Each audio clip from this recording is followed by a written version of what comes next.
Okay, let's start. Let's recall what we did last time. Last time we talked about Newton's method. Newton's method is actually an effective way to compute the root of a function. Once you know some, at least you have some information about the root, i.e. the location, the rough information where the location of the root is. And then we give several examples of Newton's method. The idea of Newton's method is the following. Once you put a point that is close to the root x0, then what you do is you find the point on the graph. Okay, you find the point on the graph. You pick a point x1, and then you find the point, corresponding point on the graph, and then you plot the tangent line to the curve. Then the tangent line intersects at this x-axis, which is a you may expect this x. The intersection is much closer. It is good. Is a better approximation. And then you do this again. You lift it on the curve upstairs. You plot the tangent line, and then you find the intersection of the tangent line with the x-axis, and etc. etc. Okay. Is it in general? If this function is not too bizarre, then usually you can have really good convergence, i.e. this process in general can converge to a point, converge to a number really fast. Okay.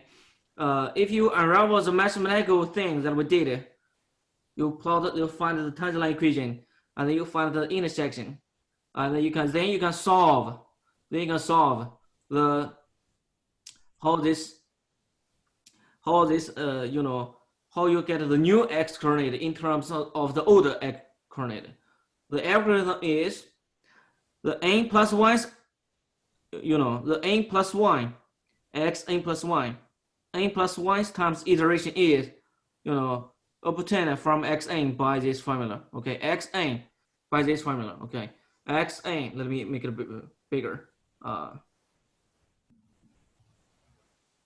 Okay, so this is the iterations that we use. Okay.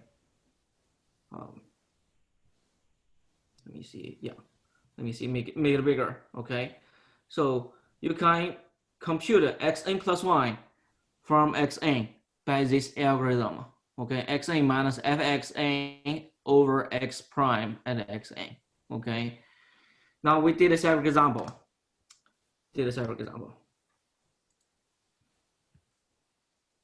Okay, this fx is x to the degree 5 plus x minus 1. We want to find its roots. Between 0 and 1. Then we put the initial value x1 to be 1/2. And then we do this iteration. Okay, we do this iteration. I.e., you have the x is x minus x over f prime x. Okay, so x2, how do we compute x2? X2 is hx1. Okay, so you plug in x1, you get h1 x1, x2, and then x3 is now you computed x2. You have x2 now, so you plug in the h again. Okay, so x4 is x3, so etc. So this kind of iteration is really easier to manipulate, use algebra package, etc. Okay, so finally you find a really good root. You see on the left, this is the numerical value that we did. Okay, you see after several times of iteration, so the left side is the number of iteration. Okay, the number of iteration. Right side is our x value. Look at the numerical value table. Okay, so you see from 3, 4, 5, 6, 7, 8, 9. So you see the numbers seldom change. Okay, only this, from 4, you see from 6, 7, 8, 9, the number is stable, no longer change. Okay, then it's stable. So this actually gives us a good root. Okay, this gives us a really good root. You can try to plug in the number at the last line of the table. Okay, 9. Okay, when we iteration 9 times, you see we get a 0.7548777 blah blah blah. If you plug in this number to the function f, okay, to the function value, you compute the function value at this number, you will find this value is really close to 0. Okay, so we get a root. Okay, another example we did is cosine x minus x. Okay, cosine x minus x. Then we find a root of this equation. Okay, now let's do more examples. For instance, let's do this example.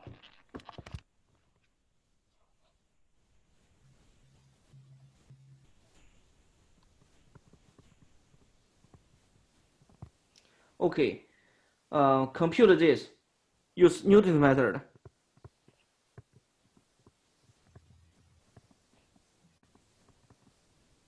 Use Newton's method to approximate this number. Approximate this number. The number. Let's see, cubic root. No, seventh root of 1,000. You know, see, correct to 8 decimal places.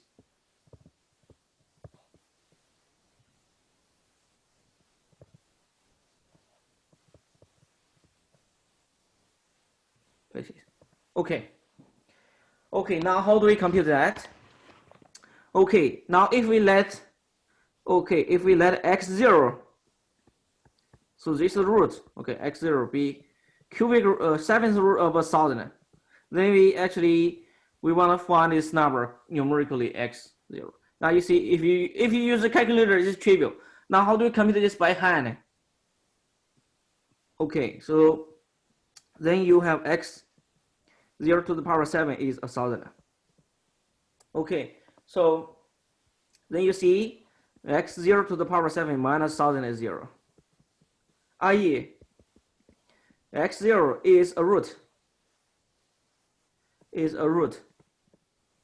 to the equation.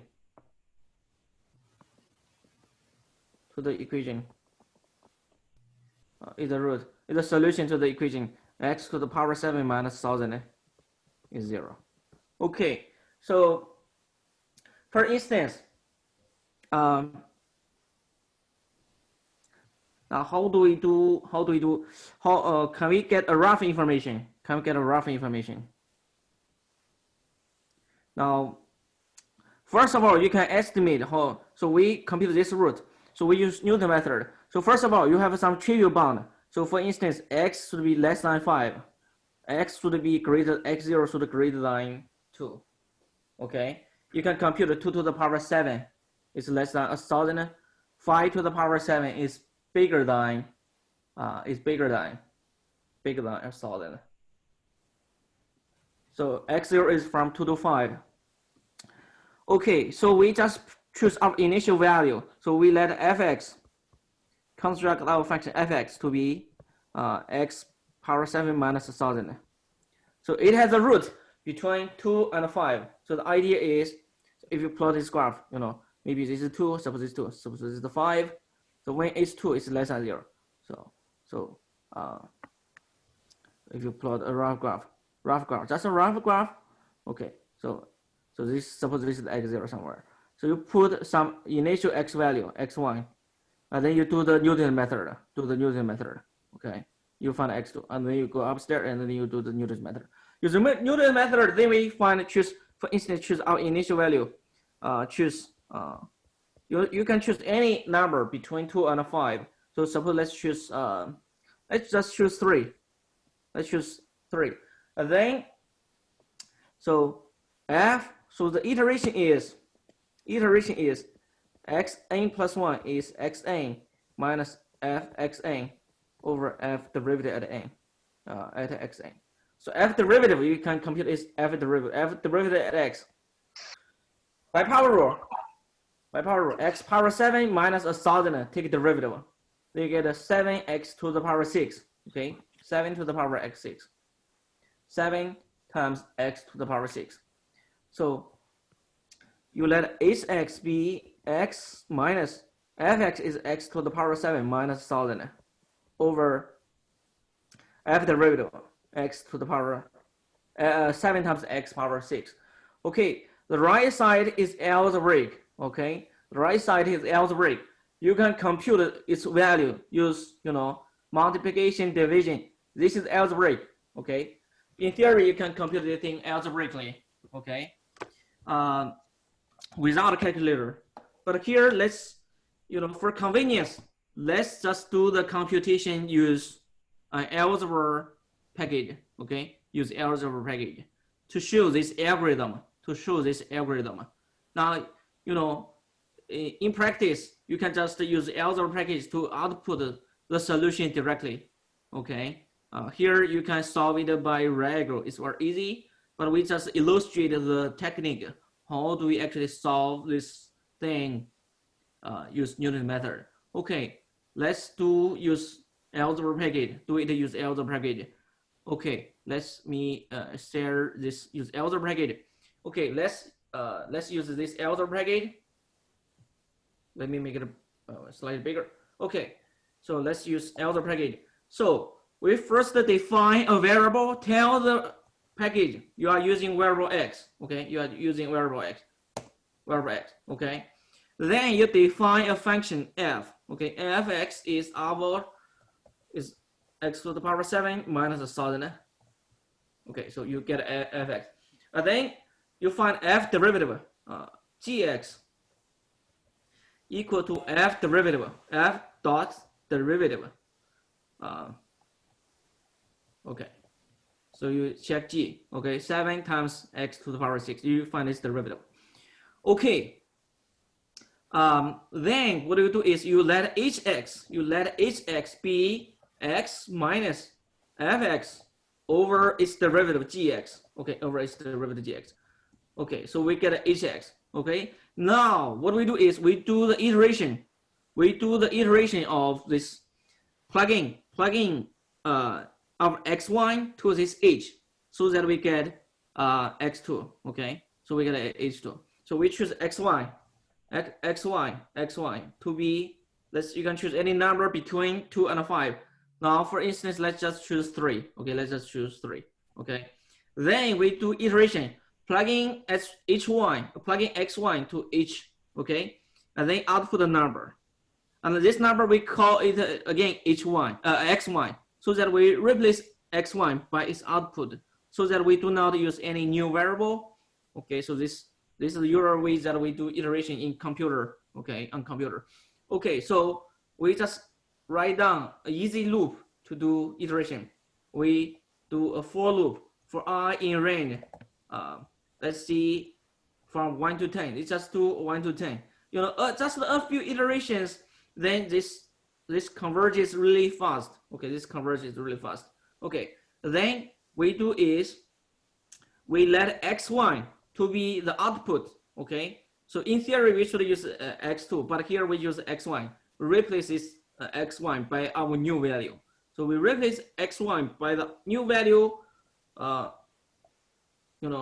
plugging x1 to h. So this in theory we should write down this as x2. Okay, x2 equals that is x1, and then x3 equals hx2. But here this is a usual way that we do computer science. We use iteration. We use the variable x1. So we update x1. Okay, use the value x2. Okay, and then we update the renew the x1 by the new value x3. Okay, etc. And then we print our times of iteration I. Okay, print I and x1. Okay. Oh, sorry. And then we hit enter. Oh, sorry. This is a rational number. Let's see it. Okay, sorry.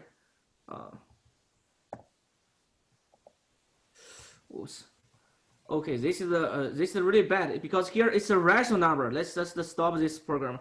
So I should hold on, stop that. Jesus.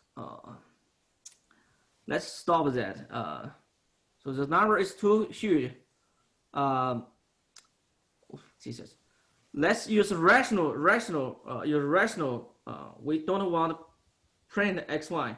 We print a rational number of. We plot a real number xy. Then we don't get that thing. Okay. RR means we just keep it as decimal numbers, real numbers. So you don't get a huge irrational number. A rational number. Okay, here the number is huge. So we should, because here after 10 times of iterations, the x1 is, its computation is huge now. So we should renew our x1, set our x1 to be our initial value. Okay. Okay, so set our x1 to be our initial value 3 again. And then we do this iteration. Now it should be fine. So it's just instantaneous. You see, after several times of iteration, you see from 3 to 4, the first 3 digits, okay? From the 3 to 4 iteration, okay, you see, you get a 2.6827, and then at 4, you get a 2.6826, okay? And 4 to 5, you see, we have many digits. Okay? 68269579. This digit is stable. Now from 5 to 7, 5, 6, 7, 8, 9. Now the number does not change at all. Okay. Then this algorithm converts to a number. So it stables the number, the output stabilize. Okay. So you see, we get. Now the problem require us to find only correct to the 8 decimal places. Now you see the 8. Now let's just copy this.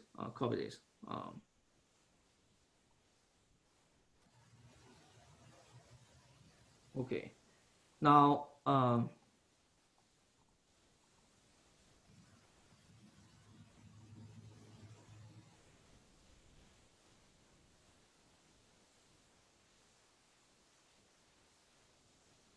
okay, so you see, after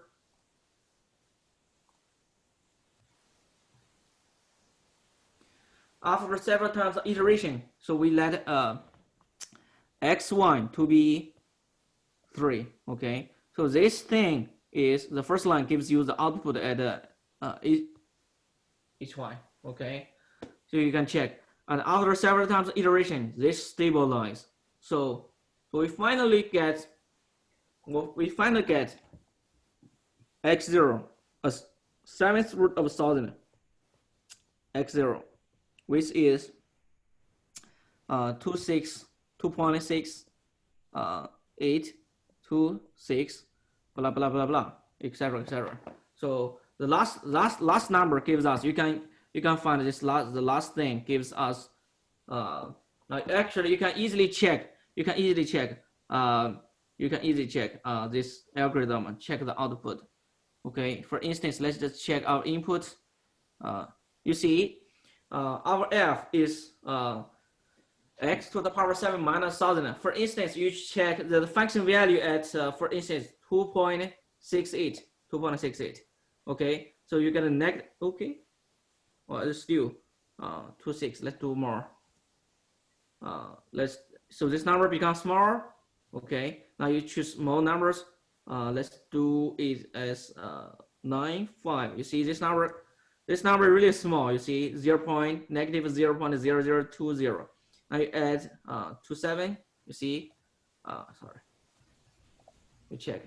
This number is even smaller. Okay. Now you do it 973. You see it becomes smaller. Okay. Become smaller.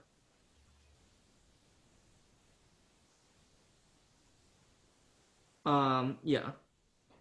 So you can, as you have more digits, okay, then this number converts to 0. Okay, if you plug in. Okay, so this is this thing. Okay. Let's do another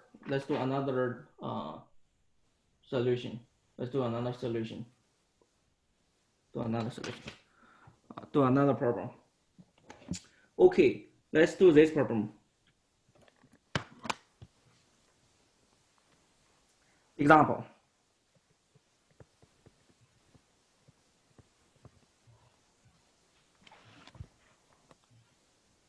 Solve. Find the root. Find the root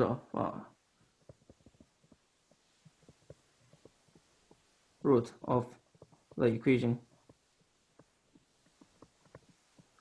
Let's do this. X power 4 plus x minus 4 is 0. Professor, we're still looking at the code. Oh, sorry. Okay, find this root in the interval 1 to 2. 1 to 2. Okay, what we do is we set, let fx to be the function fx, be the function x power 4 plus x minus 4. Okay, so you check f1. You see f1 is 1 to the power 4 plus 1 minus 4. So this is -2 less than 0. f2 is 2 to the power 4 plus 2 minus 4. So this 2 to the power 4 is 16 plus 2 minus 4. So this is the 14 positive. So you see the function is continuous so f is continuous. So by IVT, intermediate value theorem, then by continuity, so this is the 1, this is the 2, if this is number line x. Now the function value is this -2, this is the 14. So by continuity, then you see there's the root x0 between 1 to 2. Okay, so this is the x-axis. Okay, so this is negative, this is positive. All right, then we use Newton method to find the root between between 1 to 2. So what we do is we use the Newton method. If we set up a Newton method, use the Newton's algorithm, then we use you remember x minus fx over f derivative of x. So we let this hx to be the thing. So we do iteration. Okay, we choose our initial value. You may choose x1 initial value to be any number between 1 to 2. Any number between 1 to 2. You can choose 2. Maybe let's choose 1.5 maybe. Okay, let's see. So you see, if you choose any number, it does not change. The output, does not change. The output is stabilized at certain points. In general, if this function is nice, it's not too bizarre. Our initial value, the choice doesn't matter. Okay. So for instance, let's choose 1.5. Let's choose our initial value as 1.5. Now let's do this. Use computer package. Okay.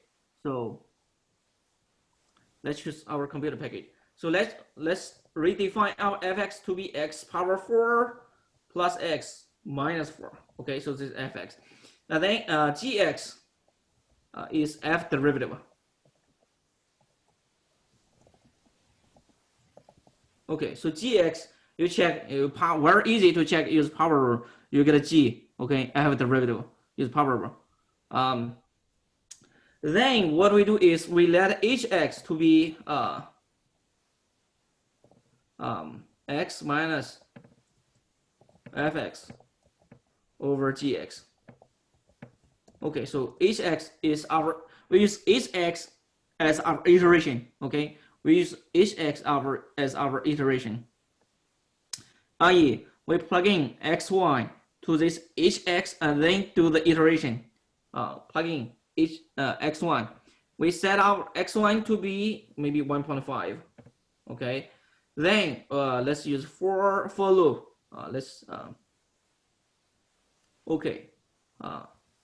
Let's do this. So you see, after several times of iteration, you see this number stabilize.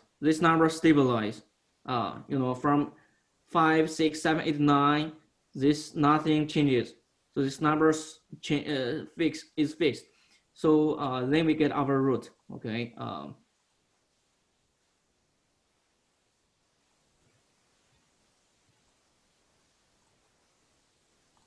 Okay, so let's just paste it here.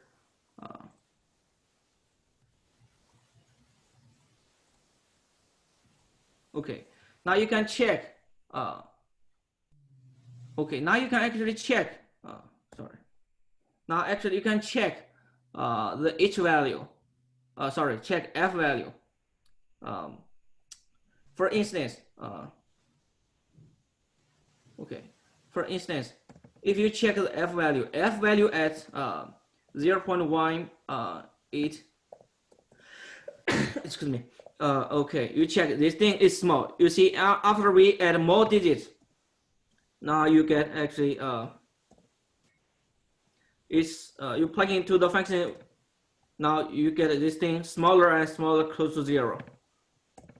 Okay, smaller and smaller, close to 0. So this is actually indeed a root. This is indeed a root. Okay, this is indeed a root. All right, let's see more examples.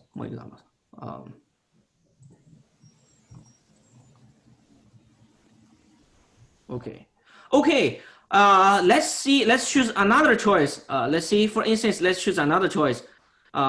So you see, we set our x1 to be 1.5 as our initial iteration. Okay. Now, for instance, let's choose 1.6, 1.7. Okay. Now let's choose x1 to be 1.7. Okay. So it's different. Now you see. Remember, let's see if we get the same result. Okay. Okay.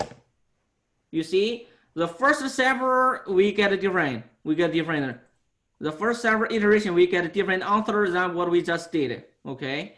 Now, you see, after several times iteration, it finally 5, 6, 7, 8, 9. We get the same result as what we did last time. Okay. So let me just copy it here. Okay. Okay.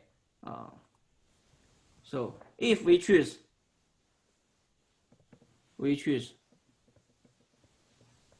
x1 to be 1.7, then what we get is the thing.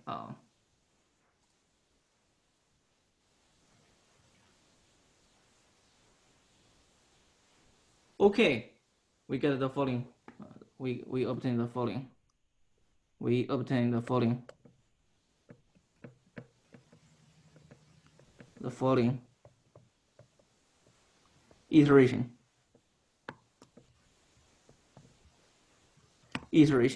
Okay. Now you see the first time iteration.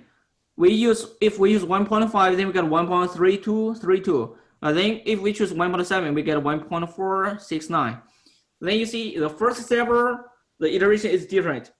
But after several times, then we get exactly the same result, 1.28378 point, blah, blah, blah. Okay. So in general, this algorithm is stable, robust. Okay, robust. I.e., if you choose a little different initial value, so you get the same result. Okay, unless this function is really, really tricky. So in general, if this function is actually reasonable, then we should get a reasonable answer. We should get the same answer. Okay. Okay. Let's see more examples. Okay, more examples. Okay, let's do okay, positive example. Find this. Okay, find the positive root.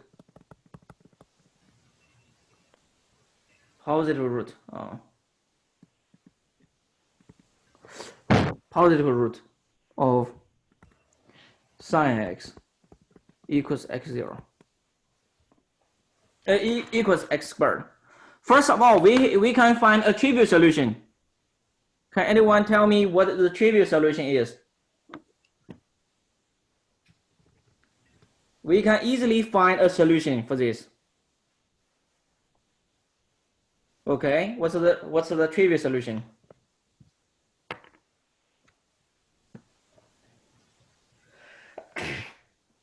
Okay, now if you take some special value, for instance, you plug in x to be 0, sin 0 is 0, 0 squared is 0, okay? So it has a trivial solution 0, okay? Trivial solution to 0.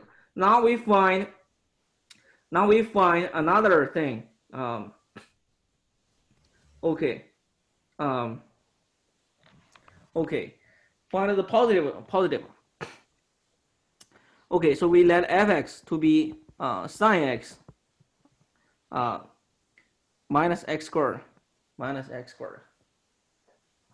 So we find its root. Positive root. Okay, first of all, f0 is sine 0 minus 0 squared, which is 0. Okay, now it's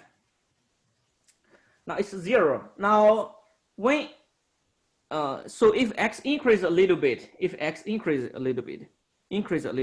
so f derivative at 0, which is a cosine x minus 2x, okay, f derivative at 0, which is cosine 0 minus 0, 2 times 0, which is a y minus 0, which is y, positive. So this function near 0 is actually increasing.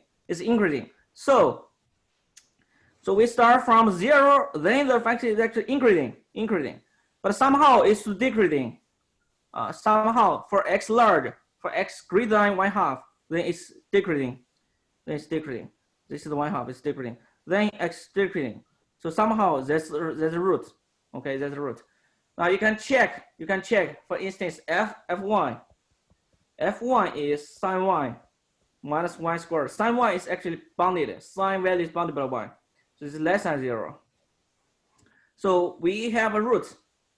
So sine y. So this is for instance, this is y. So we have a root. So the function f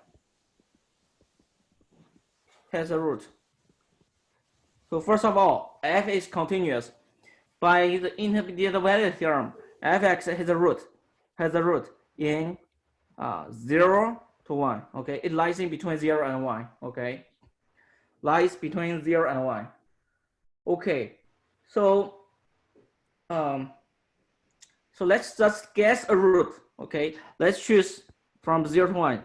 You know, we just suppose we choose x to be 0.5, 1/2. Okay, then we do the iteration. We use Newton method to the function to find a solution. Okay, so our function f, then we do iteration hx to be x minus fx over f derivative of x. Okay, fx is sine x minus x squared. F derivative sine derivative, we get a cosine x. Now x squared derivative, we get a 2x. Okay. So we use computer package, algebra package to compute this thing. Okay, let's compute algebra package. Okay, so fx, we redefine our fx as sine x minus x squared. Sorry. Okay, then gx is x f derivative. Okay, f derivative. Then we let hx, remember hx,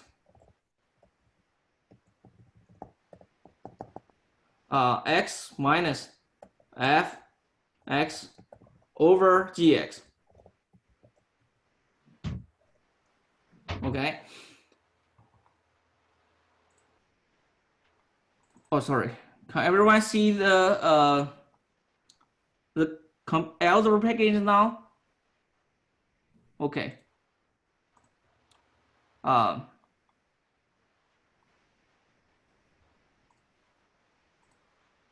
Okay, so we first choose our x1 to be 0.5. Then we do the iteration. Okay, let me do this iteration. For I in 1 to 10, we do this iteration, plugging x1 to each. So output, the output we goes back to, we renew x1 by our output, okay? And then we do this loop again and again, 10 times, okay? 10 times. And then each time we print our x value output. Okay, you see? So we get the root, so we get the solution.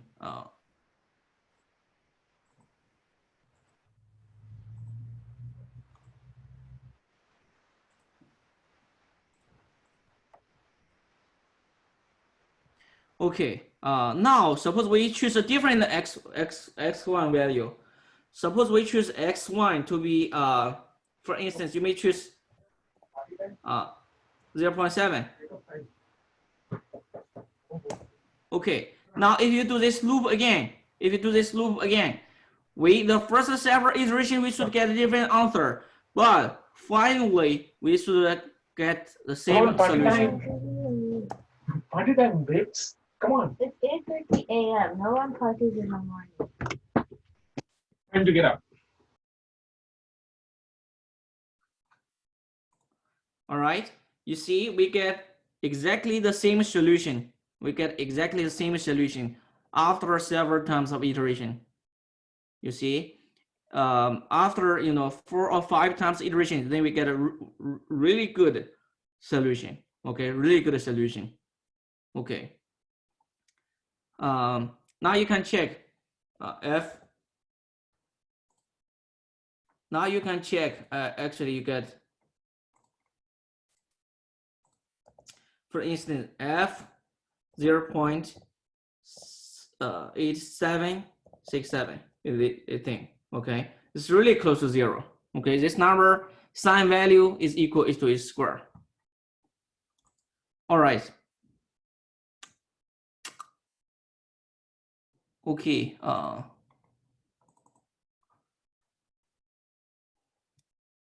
So this is we choose x to be 0.5. Now, if we choose a number that is close to our root, if we choose our x1 to be 0.7, then we get the following data.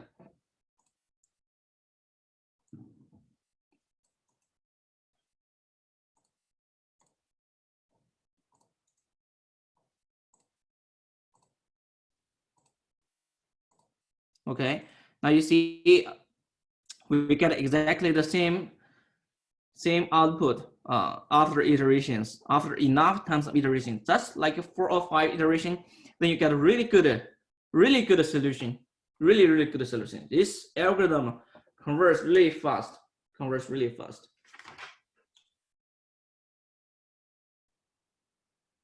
Okay. Okay. All right, let's do another problem.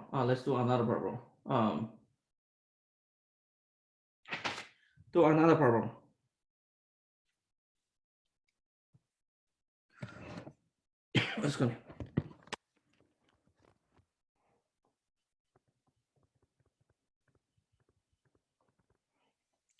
Let's do, for instance, 2 cosine x to be x power 4.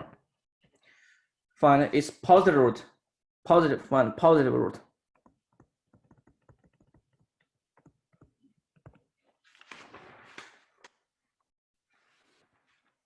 Okay, this kind of function is called transcendental. So you have cosine value, trig function, and the right side you have polynomial. This is transcendental.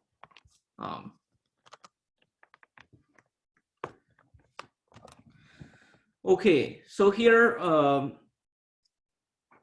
we have no algorithm. We have no, you cannot do it by algebra. You find it by taking square root or by radical. We don't have general formula to solve this.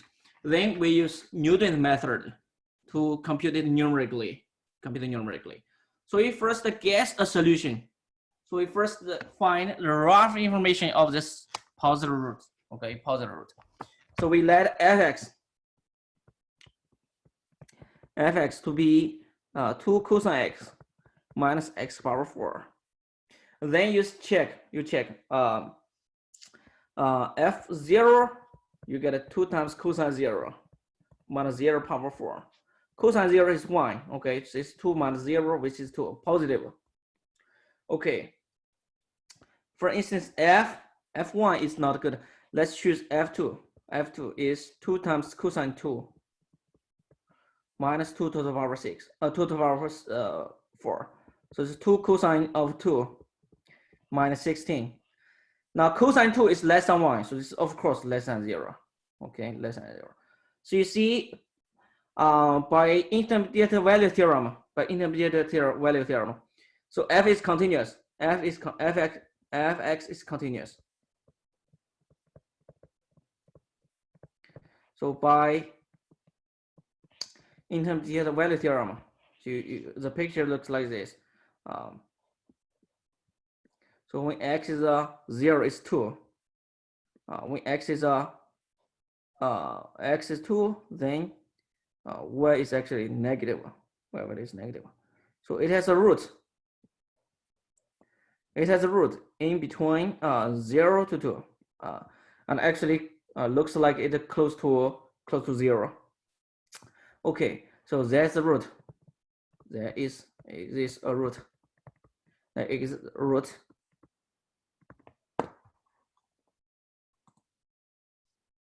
Okay.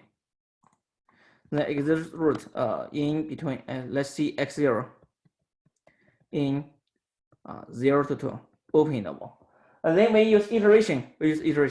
So we let hx to be x minus fx over f derivative x.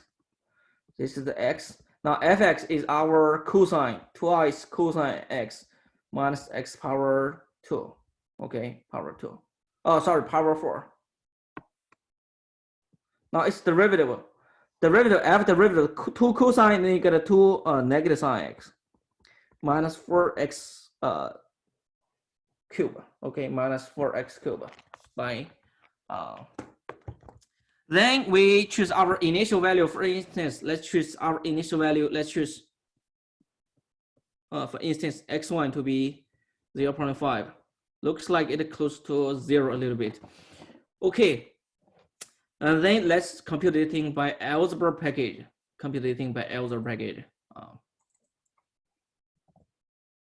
So let our fx to be twice cosine x minus x to the power 4.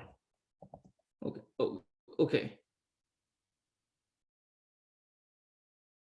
So here gx is f derivative.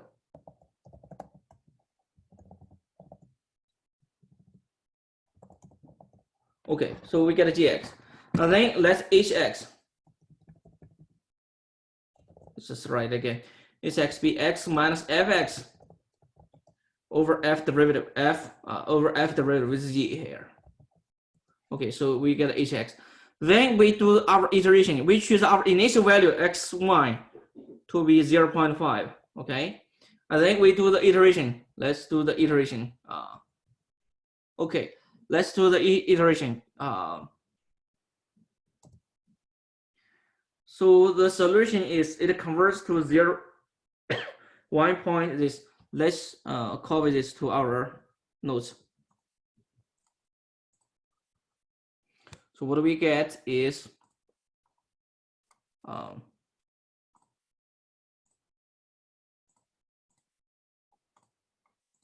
okay.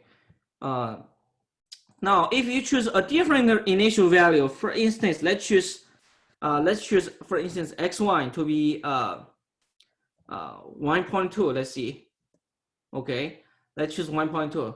Now let's do it again. You see, do it again. So again, we get a same result. Okay, you see, if we get a 1.2, we get a same result.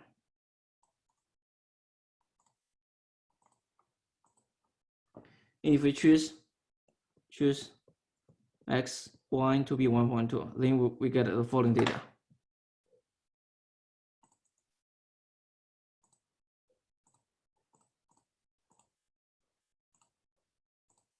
Okay, Now, if we choose, for instance, if we choose x1 to be 0.7, okay, and then we do this algorithm again.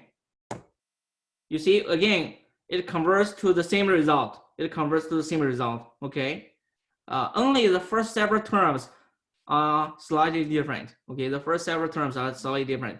Then after several times of iteration, then it converts quickly to our solution, okay? To our solution.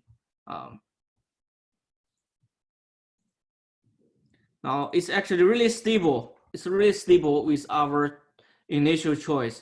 So it's robust. This algorithm is pretty robust, okay? Pretty robust.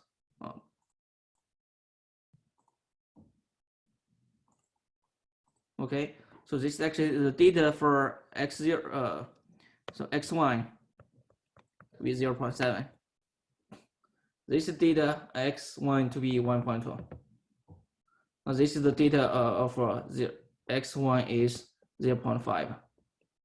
Okay, so it's, you see, it's only first several terms are slightly different. Okay. Okay, so this is the Newton method. This is the Newton method. Okay. Okay, now I guess we have enough examples for Newton's method. Now let's do another section, antiderivatives. Antiderivatives.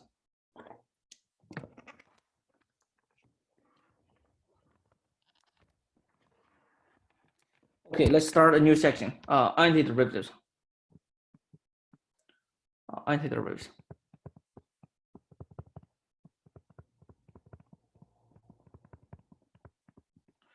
Okay, antiderivatives. Okay, remember we in earlier sections we learned how to differentiate a function, i.e., given a function f, given a function fx, okay, we have some operation called the differentiation, derivative, taking derivative. Then we get a df over dx, okay, or you use this f prime x, okay, notation. Either notation works. Okay, so this is called differentiation rules. Okay, differentiation rules. So this is called differentiation.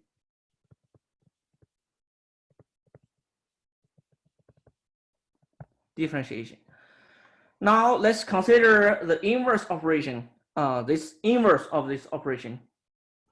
Consider the inverse. Now suppose. Now consider the inverse.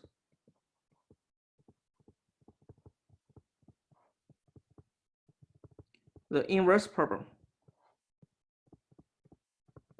Inverse problem. Given a function little fx, find a function capital F such that capital F derivative gives little f. Or if you use Leibniz position, df, or use Leibniz position, df over dx gives you little fx. Okay. So here, so we give a definition. Capital F, such a function is called antiderivative, inverse. Okay, such capital Fx is called definition. Is called antiderivative.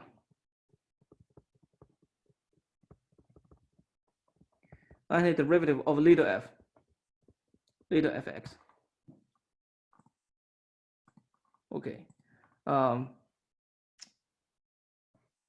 an interval I.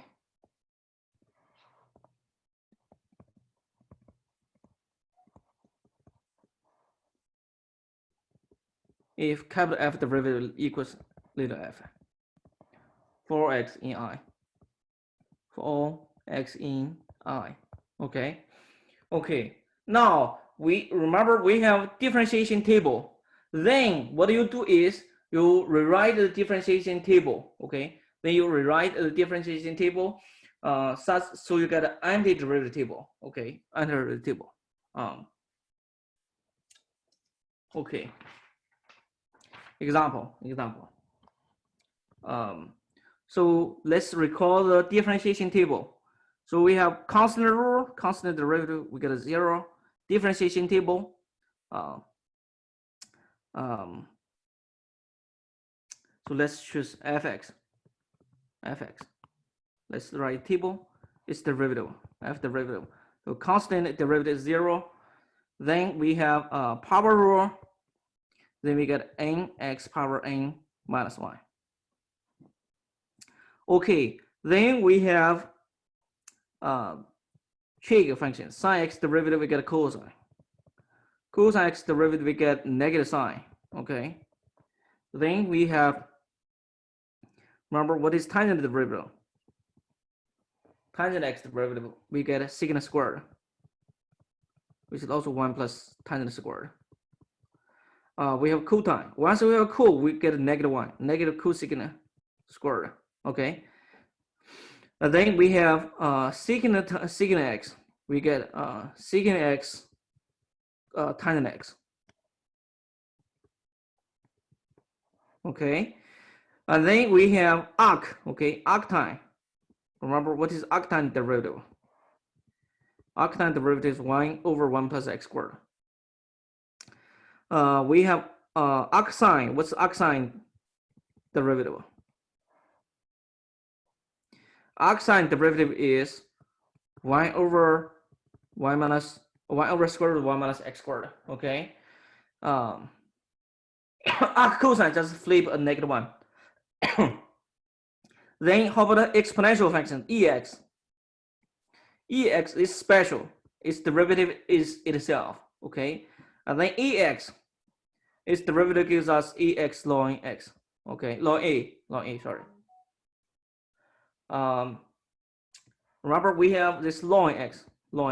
Its derivative gives us 1 over x. And then we have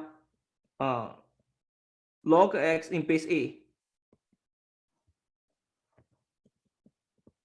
Log x in base a. Then we get 1 over x ln a. Okay, 1 over x ln a. Okay, so this is the differentiation table. Now we write antiderivative table backwards. Okay, backwards. Inverse operation. So this is fx of function fx is antiderivative of capital F. Okay, capital F antiderivative. Okay, so for instance, f is 0, antiderivative 0, then we get a constant c. Just write the thing backwards. Okay, now xn.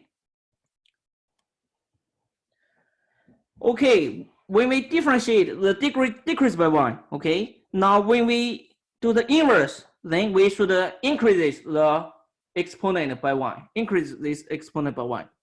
Okay, xn plus 1. And then when we do power rule, when we use differentiation, we multiply the exponent. And then the multiplication inverse of multiplication gives us division. So we should divide the exponent. Okay, divide the exponent. Okay, here we add a constant c. Remember, a constant c does its derivative when it is. Okay, so antiderivative is only determined up to a constant. Okay, this is the best possible that we can do. Determine only up to a constant in general. Okay, then antiderivative of cosine. Write the thing, we get a sine x. Okay, just write the thing backwards. Now sine x antiderivative, we get a negative cosine x. Okay, then secant squared x antiderivative, we get tangent x. Okay, then cosecant squared, we get negative cotangent. Secant x tangent x, then we get secant x. Okay. Now 1 over 1 plus x squared, then we get arctan x antiderivative. Okay. This 1 over square root of 1 minus x antiderivative get arctan x. Everything plus constant c determine up to a constant c, constant. Now e to the x antiderivative is e to the x plus c. Now e to the x. Now its derivative will multiply ln a. Now its antiderivative, the inverse of multiplication is division. So we divide. Okay.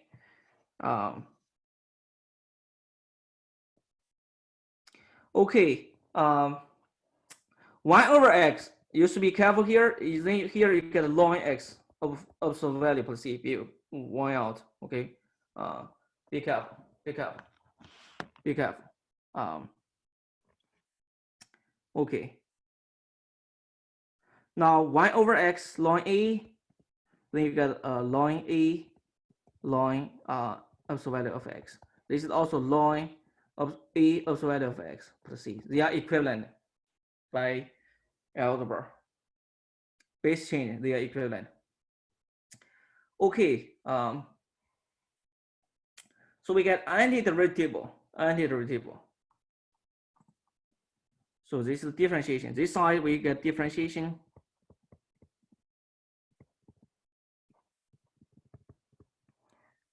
This side we get antiderivative.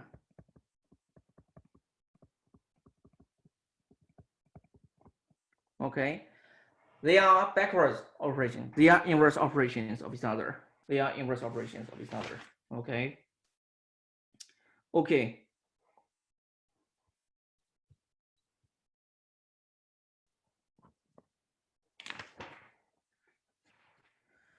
Okay. Now, antiderivative. We have the following theorem. Antiderivative is only determined up to a constant on an interval. Theorem.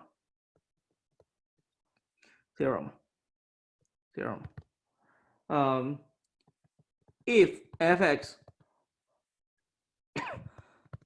if capital F is an antiderivative,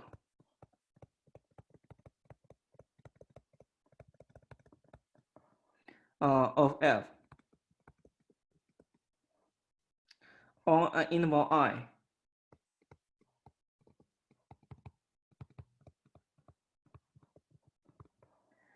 then the most general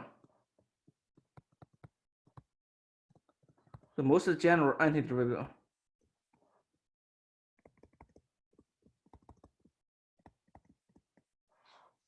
of f of fx on I is capital F plus constant c. Okay. I.e. antiderivative is only determined up to constant on an interval I. The most general antiderivative. Okay, example.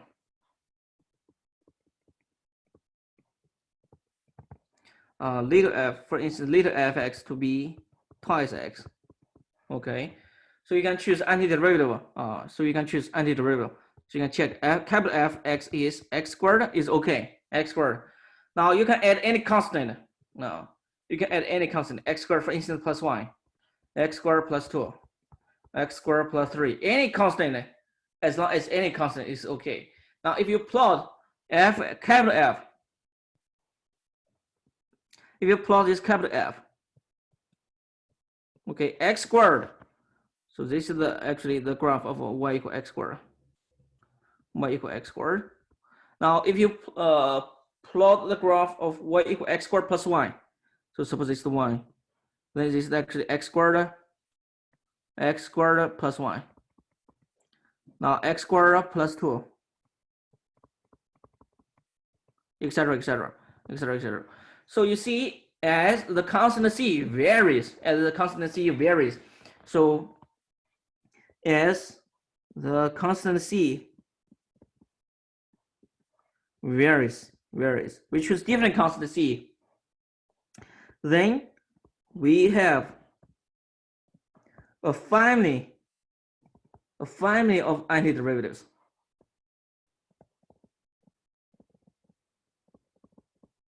A family of antiderivatives of little fx, which is 2x. Okay, a family of antiderivatives. Okay, then we use a notation. Introduce a notation. The family of antiderivatives, we write in this manner. So we write in this manner. We denote it by fx dx. Okay. So this is called indefinite integral. Indefinite integral. Okay. Now this is called you can call, so right now, so here dx is differential. Dx, oops, it's called differential. Okay, differential. Okay, so here this is called, this indefinite integral is a family of antiderivatives. Okay, a family of antiderivatives. Okay, okay. First of all, how do we understand this notation? Antiderivative is inverse of derivative. Okay, antiderivative inverse of derivative. For instance, if we let a capital F be this antiderivative, a family of antiderivative of little f. Now capital F is antiderivative. Then if you differentiate, what do you get? Derivative of antiderivative. Derivative of antiderivative, what do we get? Derivative of antiderivative, we get actually the original function f. Okay, original function f. Now let's see this notation. Now if you write the thing, capital F is d dx, fx dx. So you see, from this notation, formally you can view this dx cancel dx. Okay, formally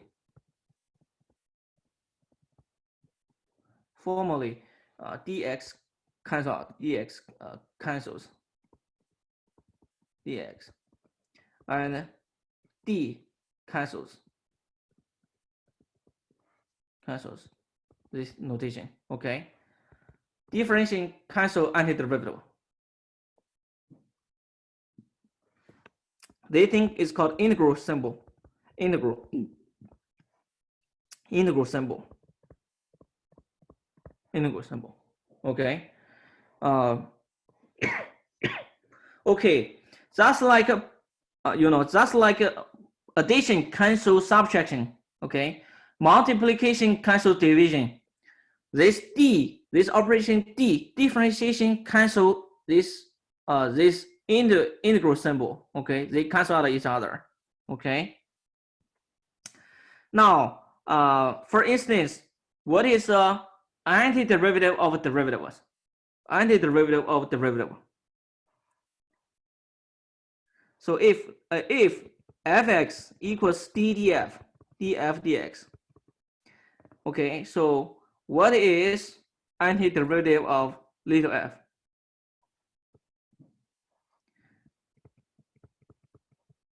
What is antiderivative of little f? Now we already know what antiderivative. Okay, by definition, f is antiderivative. F is antiderivative.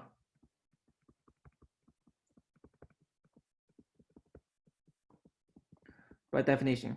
So this thing is the general antiderivative. So this is actually capital F plus C. Okay, capital F plus C. Now, if you use the, substitute little f by D.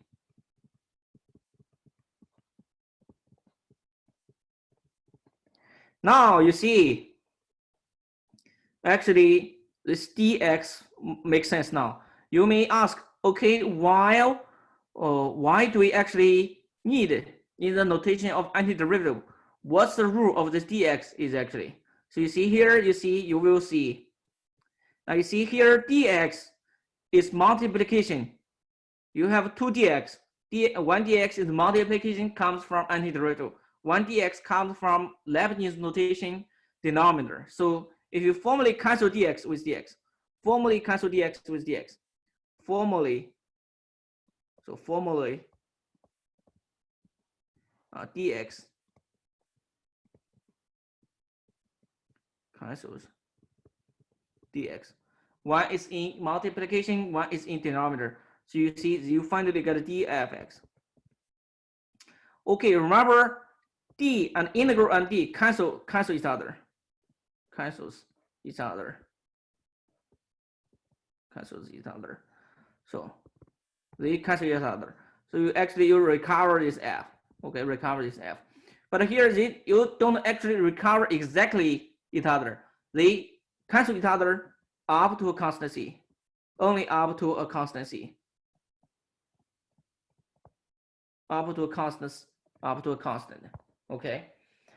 So this is how you understand this integral notation and differentiation. I.e., antiderivative and derivative, they are inverse operation up to a constant. Okay, up to a constant. You can go back and forth from one another. Okay. Okay. Another thing that we want to do is, remember you see, so differentiation.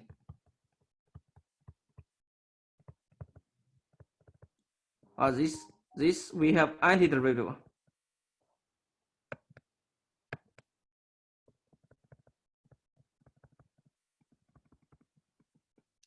Okay, the idea is they are inverse operation of each other up to constant. Then you have some rule. If you have a certain rule in differentiation, okay, for instance, linear, if you have a certain rule, for instance, we have product rule. Then in antiderivative, then you actually have a rule. They are inverse to the other. Then you can push push this rule around. Actually, you get another rule in antiderivative. Okay. Then this is correspond to some rule. Okay, correspond to a certain rule. Which if you take calculus 2, you will have a chance to understand what this rule. And then here we have a chain rule. Then it corresponds to a certain rule in antiderivative. Okay. And then here we have antiderivative table, differentiation table, derivative table.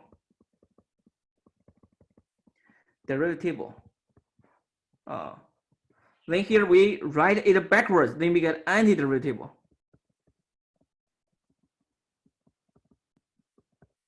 Backwards. Okay. So here, if you write down the answer, product will correspond to integration by parts, called integration by parts.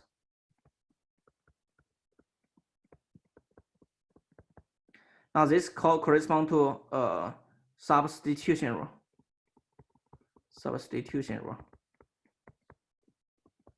This is the material of calculus 2. Okay, integration by parts, substitution rule. Okay. And then here differentiation, we have some linear property. I.e., now this actually, again, we have also linear property here. I.e., for instance, f plus g is derivative is, okay, derivative sum is sum of derivatives. Now here, if you put this around, antiderivatives of f and g, antiderivatives of sum is sum of antiderivatives. So linear property. Okay, linear property. Okay, example. Okay, now let's do some example.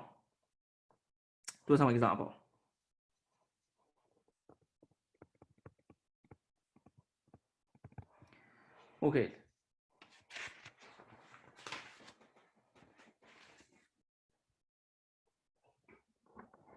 suppose fx is 4 plus x squared minus x to the power 3. Now find its antiderivative. So its antiderivative. Find its antiderivative. Now its antiderivative is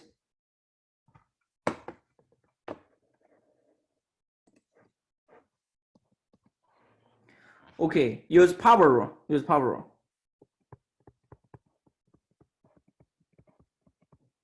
So you can distribute by the linear property. So this, you see, this is the 4 dx minus plus x squared dx minus 5 x cubed dx, linear property. So we use linear property.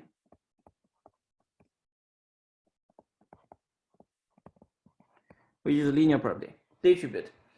Okay, 4, antiderivative of 4 is 4x. Okay, 4x.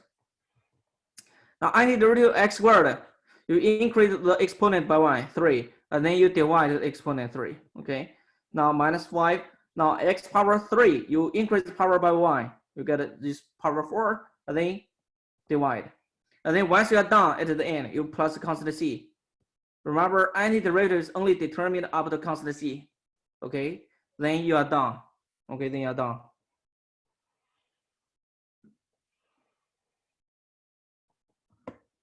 Okay, more examples.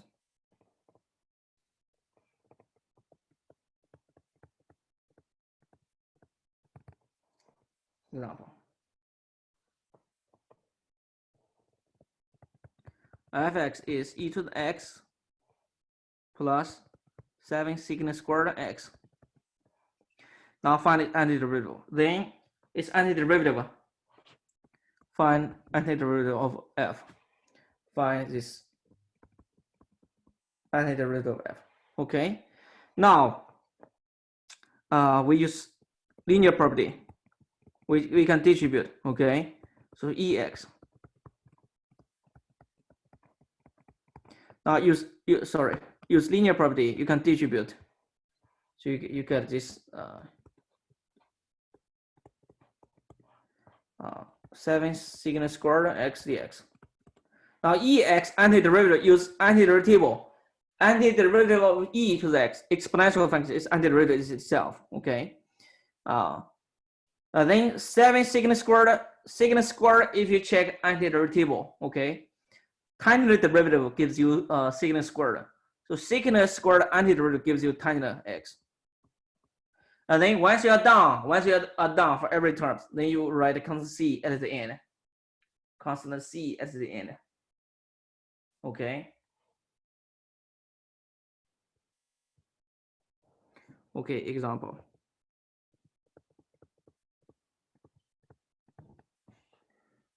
Okay, this example. fx with 2x plus 5 over root 1 minus x squared. Okay.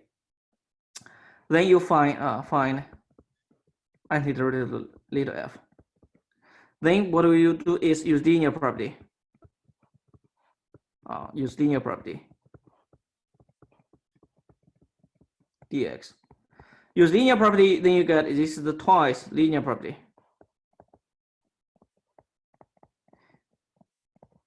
Linear property twice x.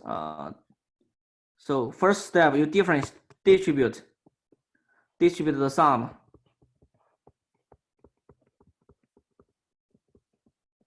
Next, then you factor out the constant. Factor out any constant.